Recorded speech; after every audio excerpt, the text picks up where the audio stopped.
Selamat pagi, Assalamualaikum warahmatullahi wabarakatuh. Ketemu lagi dengan saya Ginanjar Rahmawan. Masih pada mata kuliah perilaku konsumen. Kali ini kita pada pertemuan kedua sesuai dengan tema kita akan belajar mengenai motivasi dalam perilaku konsumen. Capaian pembelajaran dari podcast kali ini adalah ada 4. Yang pertama, kita mengetahui apa sih motivasi itu. Yang kedua, kita jadi mengetahui teori-teori tentang motivasi. Kemudian capaian pembelajaran yang ketiga, kita mengetahui contoh penerapan motivasi dalam pemasaran. Nah, ini sangat penting sehingga kita bisa mengaplikasikan pembelajaran motivasi ini pada marketing. Dan yang terakhir, tentunya kalian teman-teman bisa memberikan contoh bagaimana penerapan motivasi dalam pemasaran. 4 capaian pembelajaran ini kita akan mulai dari yang pertama, apa itu motivasi? Motivasi secara gampang saya rangkum sebagai segala sesuatu yang mendorong.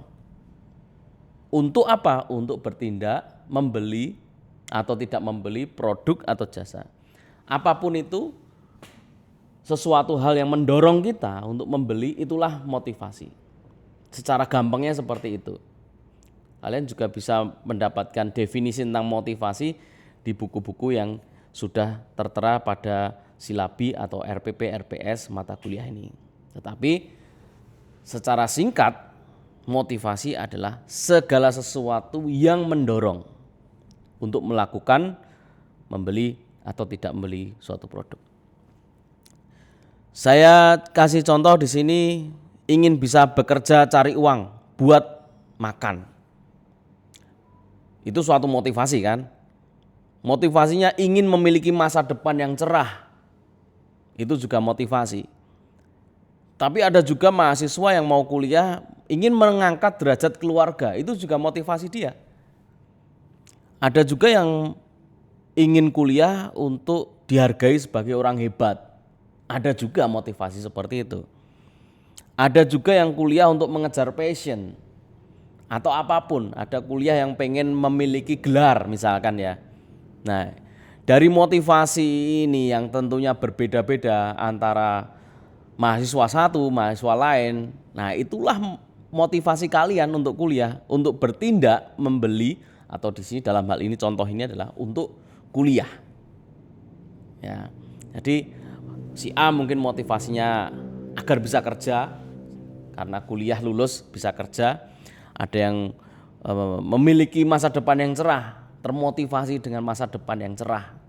Ada juga yang sekedar memiliki gelar gitu kan. Nah, tentunya motivasi ini yang tahu adalah kalian sendiri, motivasi untuk kuliah. Nah, ini contoh motivasi itu adalah suatu pendorong untuk melakukan sesuatu. Ada berbagai teori tentang motivasi, tetapi yang sering dipakai dan mungkin teori ini sudah sangat umum, yaitu tentang teori motivasinya Abraham Maslow, di mana dia membagi tingkat motivasi, hierarchy of needs itu ada 5. Yang pertama secara psikologis, yang kedua keamanan dan keselamatan, yang ketiga motivasi sosial, yang keempat adalah harga diri, dan yang terakhir yang paling puncak adalah motivasi aktualisasi diri. Seperti pada contoh sebelumnya, motivasi untuk kuliah kalau yang paling dasar berarti apa? Ingin bisa cari uang buat makan. Berarti masih pada motivasi tingkat paling rendah, hanya untuk cari makan. Ketika nanti kuliah lulus bekerja hanya untuk cari makan. Itu motivasi yang paling dasar psikologis. Tetapi jika ingin memiliki masa depan yang cerah, berarti dia sudah termotivasi di tingkat selanjutnya, yaitu keamanan. Ingin hidup masa depannya lebih aman daripada sekarang. Begitu pula ingin mengangkat derajat keluarga, berarti dia tidak hanya memikirkan dia sendiri motivasinya, tetapi sudah memikirkan lingkungan, keluarganya. Yang tadinya keluarganya misalkan bekerja di suatu sektor informal karena dia belajar, kuliah, sekarang sudah menjadi manajer suatu perusahaan terkenal misalkan. Tentunya hal tersebut akan mengangkat status sosial keluarganya. Nah, inilah motivasi secara di tingkat sosial. Sampai pada motivasi di tingkat aktualisasi diri. Contohnya apa? Ingin mengejar passion. Karena passion saya adalah berbisnis. Kuliahnya juga kuliah bisnis misalkan. Nah, ini sudah mencapai pada motivasi yang di tingkat paling tinggi, yaitu aktualisasi diri. Kenapa saya kuliah di STI Surakarta? Karena pengen menjadi pebisnis. Kenapa saya kuliah di STI Surakarta? Karena manajemen adalah suatu yang bisa menjadikan saya bisa menggapai passion saya. Saya ingin menjadi seorang CEO di suatu perusahaan, misalkan seperti itu. Nah, itulah passion, itulah motivasi dari suatu teori, yaitu yang dibawa oleh Abraham Maslow. Teori motivasi lainnya banyak sekali. Contohnya teori McClellan yang dia membagi dalam 3 motivasi. Kemudian Herzberg juga. Nah, saya kira kalau teori motivasi kita kasihkan semua nanti akan sangat panjang podcastnya ya. Nah, ini bisa kalian searching di Google banyak sekali dan itu bisa menjadi bahan diskusi kuliah online kita. Penerapannya bagaimana? Segala sesuatu itu mendorong kita untuk membeli. Contoh ini ya. Sekarang kita masuk ke penerapan contoh motivasi dalam pemasaran. Misalkan yang psikologis, karena hanya untuk kebutuhan dasar ketika kita membeli motor, ya udah kita beli Honda Beat. Saya mengambil contoh Honda Beat. Ya kebutuhan kita cukup untuk mengantar kita berpergian dari suatu tempat ke tempat lain. Honda Beat sudah sangat cukup itu. Kemudian motivasi keamanan. Sekarang kita sudah memikirkan fitur-fitur keamanan dari suatu produk motor misalkan. Ini saya contohkan keputusan membeli motor ya. Nah, makanya saya mencari suatu merek motor apapun itu yang memiliki fitur keamanan ABS misalkan, auto braking system.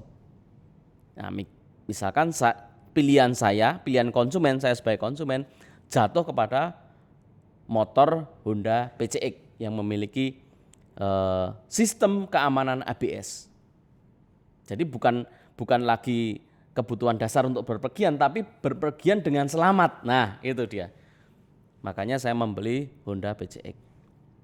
Sosial, saya ingin lebih ke arah sosial, lebih ke arah motor ini sebagai alat untuk sosial juga, untuk bersosialisasi, untuk mengangkat kelas sosial kita. Makanya saya beli NMAX misalkan di sini.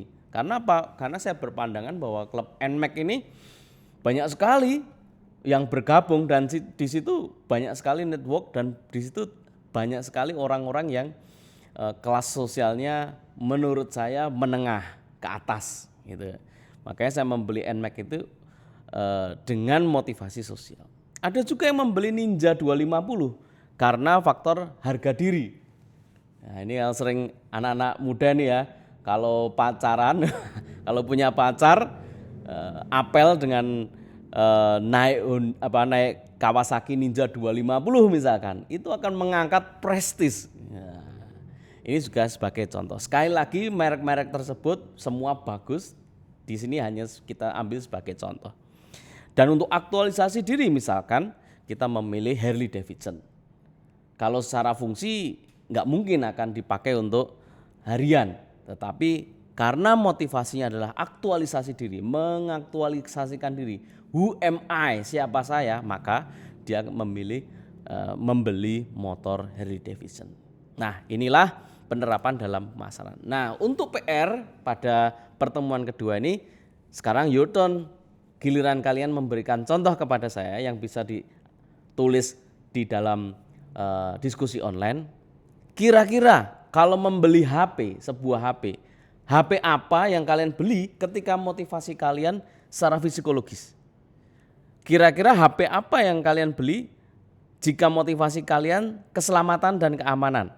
Boleh keselamatan data, boleh keamanan data atau baterai yang tahan lama dan sebagainya. Kemudian motivasi sosial apa? HP apa yang kalian beli jika motivasinya sosial? HP apa yang kalian beli jika motivasinya harga diri? Dan HP apa yang kalian beli, mereknya boleh sebutkan, tipenya boleh sebutkan, fiturnya boleh sebutkan, jika kalian membeli HP itu berdasarkan motivasi aktualisasi diri. Ini bisa dijadikan contoh yang keputusan membeli motor ya. Oke, saatnya kalian memberikan contoh. Terima kasih di pertemuan kedua. Sampai ketemu di pertemuan ketiga. Assalamualaikum warahmatullahi wabarakatuh.